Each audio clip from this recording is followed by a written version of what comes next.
Hello guys, कैसे हैं आप सभी। आशा करती हूँ कि आप बहुत अच्छे होंगे। मैं भी अच्छी हूँ और आप सभी का स्वागत करती हूँ अपने चैनल में। आज है नवरात्रि का छठवां दिन और हम सब निकले हैं सुबह सुबह माता कात्यायनी के दर्शन करने के लिए। और जो गोद में बैठी मेरी माता रानी है, जो कन्या के रूप में मेरे घर में आई हैं, वो पता नहीं किस लिए गुस्सा हो रही हैं।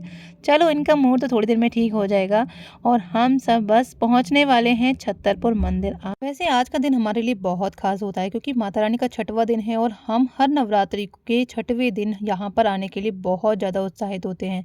तो अभी हम पहुँच गए हैं छतरपुर मंदिर और ये मंदिर इतना ज़्यादा बड़ा है कि मैं बता नहीं सकती।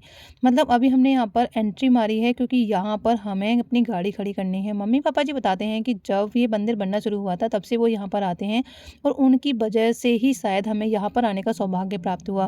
माता रानी के दर्शन करने हम आए थे, लेकिन लोगों की इतनी ज़्यादा मान्यता है कि यहाँ पर भेंट चढ़ाते हैं शहनाई और ढोल बाजों के द्वारा। उसके बाद में मोही को देखा। मोही भी अपनी धुन में सवार था और खेल रहा था अपनी मस्ती में, इधर से उधर पोल को पकड़ के घूमे जा रहा था और अपना बिल्कुल भी टाइम मिस नहीं कर रहा था कि ये वाला टाइम मेरा वापस नहीं आने वाला। फिर हम लोगों ने एक लेन पकड़ी जो कि हमें माता रानी के दर्शन कराएगी और हम सब इस लेन को पकड़ के बस आगे बढ़े जा रहे थे क्योंकि इस लेन से ही हमें होंगे माता रानी के दर्शन। बहुत पतली सी है, बस एक ही आदमी इसमें चल सकता है एक बार में। तो हम बस बढ़े जा रहे थे और साक्षी मेरी गोद में थी और देख रही थी कि आज मम्मा मुझे कहाँ पर लेकर आ गई है। और हम बस बढ़े जा रहे थे क्योंकि हमें माता रानी के दर्शन करने हैं और बहुत ही अच्छा लग रहा था। साक्षी भी बहुत प्यारी लग रही थी आज ये रेड और वाइट कलर की फ्रॉक में।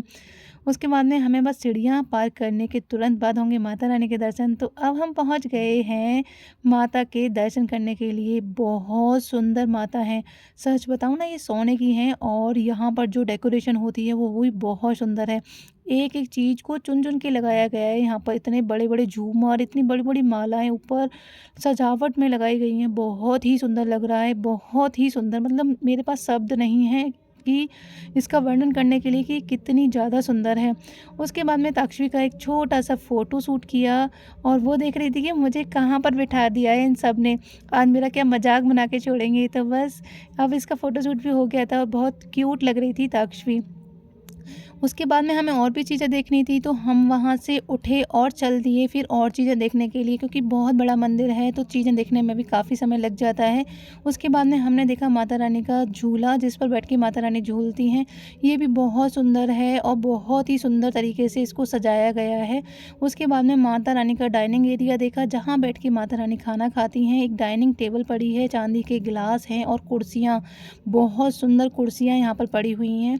और उसके बाद में देखा माता रानी का कक्ष जो कि बहुत सुंदर तरीके से व्यवस्थित किया गया है। यहाँ पर माता रानी सोने आती हैं और कहते हैं कि जब माता रानी सोने आती हैं तो सुबह जब इनकी चादर होती है ना, वो ऐसी होती है जैसे कि हम उठते हैं तो चादर ख़राब हो जाती है, उसी तरह की इनकी चादर होती है।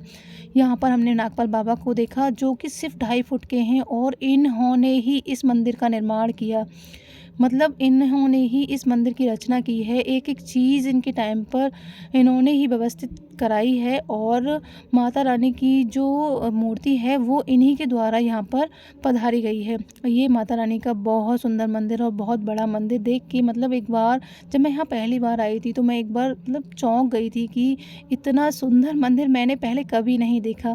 उसके बाद में और सारी चीज़ें देखनी थी तो हम बस निकल गए वहाँ से। और उसके बाद में कुछ कन्याएं जो माता का रूप रख के आई थी उनकी प्रस्तुति देखी। बहुत ही सुंदर इन्होंने नृत्य किया था, बहुत ही सुंदर प्रस्तुति माता की इन्होंने दी और बहुत ही प्यारी लग रही थी। मैंने ऐसी प्रस्तुतियाँ पहले सिर्फ टीवी में देखी हैं, लेकिन आज मैंने सामने से इस प्रस्तुति को देखा तो मैं देखती ही रह गई। बहुत ही प्यारी लग रही थी ये सब। और उसके बाद में फिर हम बाहर निकले और देखा कि यहाँ पर भंडारे का सामान जिसको भी अपनी मर्ज़ी से कुछ देना है तो वो यहाँ पर दे सकता है। तो लोग दे रहे थे और अपनी पर्चियाँ कटवा रहे थे। और उसके बाद में सब लोग अपनी अपनी धुन में व्यस्त हो गए कि उनको क्या क्या देखना है। हमें तो सिर्फ थोड़ा सा टाइम पास करना था ताक्षवी के साथ में, तो बस बैठ गए मंदिर की सीढ़ियों पर और ताक्षवी भी अपनी खेल रही थी अपने आप में और दादी उसको कुछ खिलाने का प्रयास कर रही थी, लेकिन उसने कुछ खाया नहीं तो दादी ने खुद ही खा लिया।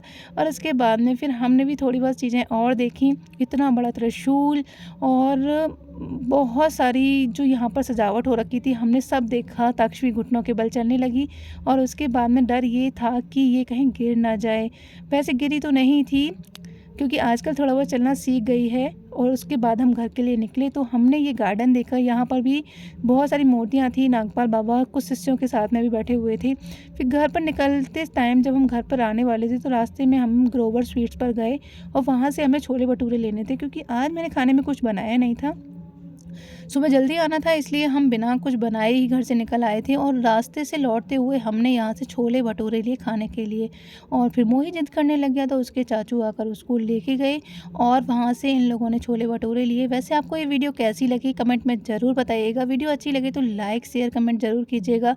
वैसे सच बताऊँ, ये वीडियो मैंने कल भी अपलोड की थी, लेकिन कुछ कमी के कारण ही कॉपीराइट हो गई थी, तो आज मैंने इसको फिर से अपलोड किया है। Bye bye.